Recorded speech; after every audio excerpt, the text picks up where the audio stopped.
আজকে সংবাদ সম্মেলন এই কারণে হইতেছে যে আমাদের ফুলবাড়ি ইউনিয়ন ৮ নং ওয়ার্ডের বাসিন্দার আমি আমার ৮ নং বহরতলি বাজার হইতে রামচন্দ্রপুর ৯ নং ওয়ার্ডের যে রাস্তাটা, এই রাস্তার কাজটা বন্ধ রাখছেন আমাদের আরিফ মিয়া। এই কাজটা বন্ধ রাখছেন এবং কন্ট্রাক্টরের কাছ থেকে চাঁদা দাবি করছেন। চাঁদা দাবি করার কারণে কন্ট্রাক্টরে এই কাজটা বন্ধ রেখে দিয়েছেন এবং রাস্তাটা খনন করে রেখে মানুষের অত্যন্ত দুঃখ কষ্ট ভোগান্তির মধ্যে রয়ে আছে। এবং আমি এলজিডিতে সংবাদ জানতে পারলাম যে এটার মূল হোতা, বন্ধ রাখার মূল হোতা হলো আমাদের আরিফুর রহমান।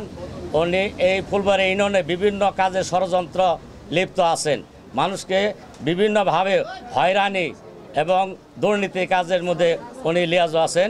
উনি একজন জামাত শিবির ক্যাডার হিসাবে পরিচিত আমাদের ফুলবাড়ি ইউনিয়নে। আমার নাম মোহাম্মদ নুরুল ইসলাম সরকার। আমি বাড়ি ৭ নং ওয়ার্ডে আমার বাড়ি এবং আমার অভিযোগ আরিফ হুসাইনের বিরুদ্ধে। আমার জমি আজ ৪১% জমি, আমার জমিটা ১ বছর যাবৎ ও আমার নিজস্ব জমি এবং আমার নামে আরএস রেকর্ড আছে। জমিটা সে আমার হাল উঠিয়ে দিতেছে এবং আমার বুক করতে দিতেছে না। ও বলে কীভাবে ষড়যন্ত্র করে আমার জমিটা দখল হইতে বাধা দিতেছে। আমি উপযুক্ত বিচার চাই। এই আরিফ হুসাইন সে একজন কালিয়াকুর থানার এবং ফুলবাড়ি ইউনিয়নের সাংগঠনিক সদস্য বিএমপি এবং কালিয়াকুরের বিভিন্নভাবে এবং আমাদের ফুলবাড়িয়া বিভিন্ন কুকাজে লিপ্ত হইয়া আমাদেরকে হয়রানিমূলক কাজ করতেছে। ইয়ার বিরুদ্ধে আমরা এবং আইনের আশ্রয় চাইতেছি। আমার নিজস্ব জমি, এই জমির উপর আমার অন্তত ১৫-২০ ফুট উঁচা মাটি ভরাট করিয়া আমি এখানে ঘর নির্মাণ করি।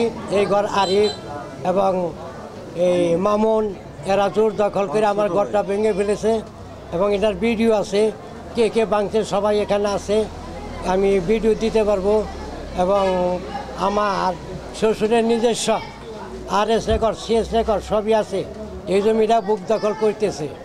এখানে আমাকে বিভিন্ন সময় আমরা ওখানে গেছি, বিভিন্নভাবে আমাকে মারধর করছে, আমার স্ত্রীকে মারছে, আমার শালিকে মারছে। এই আরিফ এবং মামুন এরা খুব উশৃঙ্খল লোক। এখানে হঠাৎ করে দেখি সরকারি কালভার্টের মধ্যে তারা বাদ দিছে, এটা আমরা কেউ জানি না এলাকাবাসী। এখানে জমি আছে কমপক্ষে ৫০-৬০ বিঘা, ওদের আছে বড় জোর ৪-৫ বিঘা, আর বাকি আমাদের আছে। আমিও তো 2 বিঘার মালিক, উনি মালিক, এ মালিক, আরও অনেকেই মালিক আছে। তো এখানে হঠাৎ করে দেখি বাদ দিয়ে ফেলাইছে এই কালভার্টের মুখে, সরকারি কালভার্ট। তো এখানে দেওয়ার পরে রাতের অন্ধকারে মাছ ছাড়ছে। এখন এই যে মাছ যে ছাড়লো, এখন আপনারা সাংবাদিক ভাই আছেন, আপনারা জিজ্ঞেস করেন এলাকার জনসাধারণের কাছে যে ওরা কাদের কাছে জিজ্ঞেস করে এই যে মাছগুলো যে ছাড়লো। জমি তো আমারও আছে, আর এখানে গ্রামের সাধারণ মানুষ যারা, এরা খেটে খাওয়া মানুষ, কিছু মাছ খায়, এখানে জাল দিয়ে ধরে মাছ খায়, বড়শিতে ধরে মাছ খায়, সমস্ত কিছু তারা নিষেধ করে দিছে। এই যে মাহমুদ শরীফ এবং এই যে লায়ন, এরা হলো সাংবাদিক, 2 ভাই হলো সাংবাদিক।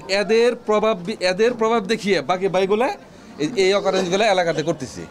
আমার জায়গা, আমার নাবালক ছেলের জায়গা দখল করিয়ে মাটি উঠিয়ে বেড়া দিয়ে ফেলাইছি। আমি চারা বুনছিলাম, 20টা চারা ওরা উঠিয়ে ভেঙে ফেলাইছি। আরিফ আর আমার দেওয়ারে এমারত, ওরা 2জনেই।